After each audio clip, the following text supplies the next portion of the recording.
ખાન ઊંઝા એપીએમસીની ચૂંટણીમાં પૌત્રની હાર બાદ નારાયણ પટેલ વિફર્યા। જીરુ વરિયાળીમાં ભેળસેળ પર ઊંઝા એપીએમસીના પૂર્વ ચેરમેન નારાયણ પટેલના ફૂડ વિભાગ પર આકરા પ્રહાર। ભેળસેળ મુદ્દે લાલઘૂમ થયેલા નારાયણ પટેલે આક્ષેપ કરતા કહ્યું કે ઊંઝા એપીએમસીમાં મારા 14 વર્ષના શાસનમાં ભેળસેળવાળું જીરુ વરિયાળી બાળી નાખવામાં આવતું હતું, પરંતુ કેટલાક લોકોએ અરજી કરતા ફૂડ વિભાગે મને આમ કરવાની ના પાડીને કહ્યું કે તમારી પાસે સત્તા નથી। તેમણે કહ્યું કે ફૂડ વિભાગ દરોડા કરી ફેક્ટરીઓમાં ભેળસેળવાળો માલ પકડે છે, પરંતુ હું તેમને પૂછું છું કે આ પકડેલ માલનો નાશ થયો હોય તો મને પ્રૂફ બતાવો, હું તેમને ઇનામ આપીશ। નારાયણ પટેલે ફૂડ વિભાગ પર ભ્રષ્ટાચારનો પણ આક્ષેપ કર્યો છે। આ લોકો આવે એક બે ફેક્ટરીઓમાં માલ પકડે, પેપરમાં આપે મોટા ભાથવા અમે આટલા લાખોનો માલ પકડ્યો છે, પણ હું એ પૂછું છું કે લાખોનો કરોડોનો માલ આજ સુધીમાં પકડ્યો છે। હું તો માનું છું 50 કરોડ ઉપરનો પકડ્યો છે, પણ એનો નાશ થયેલો હોય તો એક પ્રૂફ બતાવે અને કોઈને સજા થઈ હોય તો આજ સુધીને એ જણાવે તો હું એમને ઇનામ આપવા તૈયાર છું। તો સ્થાનિક ચૂંટણી પહેલા ખેડાનું રાજકારણ ભારે ગરમ થયું છે। સ્થાનિક ચૂંટણી પહેલા પક્ષ પલટાની મોસમ શરૂ થઈ છે। મહુધા પૂર્વ એમએલએ ઇન્દ્રજીત પરમાર ફરી કોંગ્રેસમાં। ઘર વાપસી બાદ ઇન્દ્રજીત પરમારના ભાજપ પર આક્ષેપ। લોકસભા ચૂંટણી સમયે જબરજસ્તીથી ભાજપમાં જોડાયો। હું ભાજપ વિચારધારા સાથે સહમત નથી। હું કમને ભાજપમાં જોડાયો હતો, મન નહોતું માનતું, પરંતુ 7 થી 8 મહિના પહેલા તેમણે કોંગ્રેસનો હાથ છોડીને ભાજપના કેસરિયા કર્યા હતા અને હવે સ્થાનિક ચૂંટણી પહેલા તેમણે ફરી ભાજપનો સાથ છોડીને કોંગ્રેસનો હાથ પકડ્યો છે। મહુધામાં મિર્ઝાપુર ખાતે આયોજિત કોંગ્રેસના સ્નેહ મિલન કાર્યક્રમમાં અમિત ચાવડાના હસ્તે તેમણે કોંગ્રેસમાં ઘર વાપસી કરી હતી।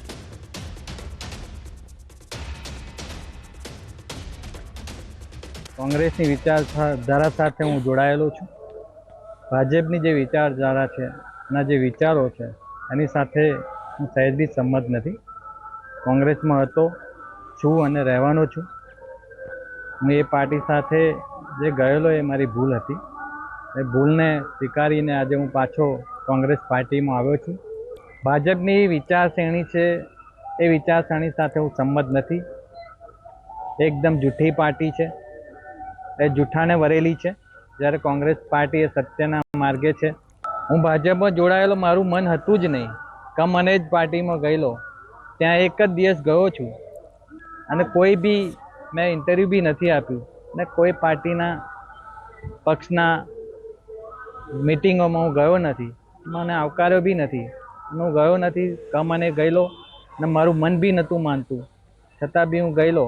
ભાજપ પાર્ટીના જે પ્રમુખ છે એ મને સ્વીકારતા જ નહોતા, મને બોલાવ્યો બી નથી અને હું ગયો બી નથી અને મારું મન બી નહોતું માનતું, એટલે હું કોઈ કામે લાગ્યો જ નથી। મારું મન જ નહોતું માનતું એ જૂઠી પાર્ટી સાથે કામ કરવાનું। તો સંસદ બહાર ધક્કામુક્કી મામલે સાંસદ ડોક્ટર હેમાંગ જોશીનું નિવેદન સામે આવ્યું છે। રાહુલ ગાંધીમાં માનવતા જેવું નથી। સાંસદને ઈજા થઈ છતાં રાહુલ ગાંધીએ તબિયત ન પૂછી। રાહુલ ગાંધીમાં અહંકાર છે, તેમના આ વર્તનના કારણે અમે ફરિયાદ કરી। રાહુલ ગાંધીજી એટલા અહંકારમાં ડૂબેલા હતા કે એમણે એવું કહ્યું, નહીં નહીં કુછ નહીં હુઆ હૈ, इन्होंने मुझे धक्का दिया होगा। એ માણસ જેને લોહી નીકળે છે, એ માણસ વ્હીલચેર પર છે અને એમને એવું લાગે છે કે એમને ધક્કો આપ્યો હશે। આવા ડિનાયલમાં વાતો કરી અને ત્યાંથી તેઓ જતા રહ્યા અને ત્યારબાદ ભારતીય જનતા પાર્ટીનો આ નિર્ણય કરવામાં આવ્યો કે આ સમગ્ર ઘટનાક્રમ છે, એના અંગે આપણે ફરિયાદ આપીશું। તો કેન્દ્રીય મંત્રી એસપીસી બઘેલ વડોદરા પહોંચ્યા। વડોદરા એરપોર્ટ પર સંસદમાં થયેલ ધક્કામુક્કીને લઈને તેમણે કહ્યું કે રાહુલ ગાંધીએ વિપક્ષની ગરિમા ઓછી કરી। ये धक्का मुक्की करके उन्होंने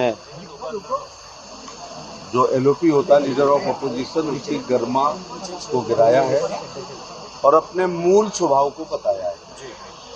ये लोग जो चांदी की चम्मच मुंह में लेके पैदा होते हैं और पूरी जिंदगी लुटेन जोन में रहते हैं, इनमें शिष्टाचार की कमी होती है। તો પ્રધાનમંત્રી મોદી આજથી 2 દિવસ કુવૈત પ્રવાસે દ્વિપક્ષીય સંબંધોમાં એક નવો અધ્યાય શરૂ થાય તેવી શક્યતા. બંને દેશો વચ્ચે સંરક્ષણ, વેપાર અને અન્ય ક્ષેત્રોમાં ભાગીદારીને વધુ મજબૂત કરવા પર ચર્ચા થશે. 43 વર્ષમાં ભારતીય પ્રધાનમંત્રીની કુવૈતની આ પહેલી યાત્રા. તો પ્રધાનમંત્રી નરેન્દ્ર મોદીએ સોશિયલ મીડિયા સાઇટ એક્સ પર વિડીયો પોસ્ટ કરીને લોકોને કચ્છના રણનો લાભ લેવા માટે આહવાન કર્યું. એક વિડીયો શેર કરીને તેમણે ટાંક્યું છે કે કચ્છ તમારા બધાની રાહ જોઈ રહ્યું છે. આવો ચાલી રહેલા રણ ઉત્સવ દરમિયાન કચ્છના પ્રાચીન સફેદ રણ, ભવ્ય સંસ્કૃતિ અને ઉષ્માભર્યા આતિથ્યની શોધ કરીએ. માર્ચ 2025 સુધી ચાલનાર આ તહેવાર તમારા અને તમારા પરિવાર માટે એક અવિસ્મરણીય અનુભવ બનવાનું વચન આપે છે. आपको बुलाता है तो क्राफ्ट बाजार में सफेद रण का ये संसार, जहां उगते सूरज की किरणें लेती हैं विस्तार और है पूनम की शीतल चांदनी शानदार. कच्छ की समृद्ध परंपरा और संस्कृति, विश्व स्तरीय पर्यटन सुविधाएं, इन सब का संगम है ये महोत्सव, रणोत्सव. यहाँ की शानदार टेंट सिटी का लक्जरी से भरा अनुभव आपको बुलाता है. तो क्राफ्ट बाजार में कच्छ की आर्ट एंड क्राफ्ट की सुंदरता आपको बांध लेती है. प्रतिदिन होते सांस्कृतिक कार्यक्रम में ढेरों फन एक्टिविटीज के साथ चटाकेदार कच्छी और गुजराती खाने का स्वाद मिलेगा. यहाँ रणोत्सव पहुंचना और एक्सप्लोर करना हो आसान, यहाँ का अनुभव हो शानदार, इसीलिए यहाँ है विशेष वॉल्वो बस की सुविधाएं. तो आइए और अनुभव करिए. તો પ્રધાનમંત્રી નરેન્દ્ર મોદીએ સોશિયલ મીડિયા સાઇટ એક્સ પર વિડીયો પોસ્ટ કરીને લોકોને કચ્છના રણનો લાભ લેવા માટે આહવાન કર્યું. એક વિડીયો શેર કરીને તેમણે ટાંક્યું છે કે કચ્છ તમારા બધાની રાહ જોઈ રહ્યું છે. આવો ચાલી રહેલા રણ ઉત્સવ દરમિયાન કચ્છના પ્રાચીન સફેદ રણ, ભવ્ય સંસ્કૃતિ અને ઉષ્માભર્યા આતિથ્યની શોધ કરીએ. માર્ચ 2025 સુધી ચાલનાર આ તહેવાર તમારા અને તમારા પરિવાર માટે એક અવિસ્મરણીય અનુભવ બનવાનું વચન આપે છે.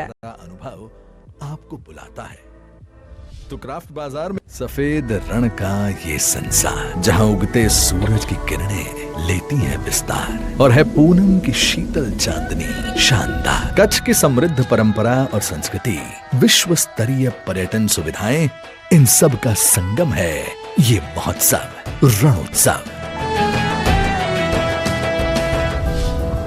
यहाँ की शानदार टेंट सिटी का लक्जरी से भरा अनुभव आपको बुलाता है. तो क्राफ्ट बाजार में कच्छ की आर्ट एंड क्राफ्ट की सुंदरता आपको बांध लेती है. प्रतिदिन होते सांस्कृतिक कार्यक्रम में ढेरों फन एक्टिविटीज के साथ चटाकेदार कच्छी और गुजराती खाने का स्वाद मिलेगा. यहाँ रणोत्सव पहुंचना और एक्सप्लोर करना हो आसान, यहाँ का अनुभव हो शानदार, इसीलिए यहाँ है विशेष वॉल्वो बस की सुविधाएं. तो आइए और अनुभव करिए.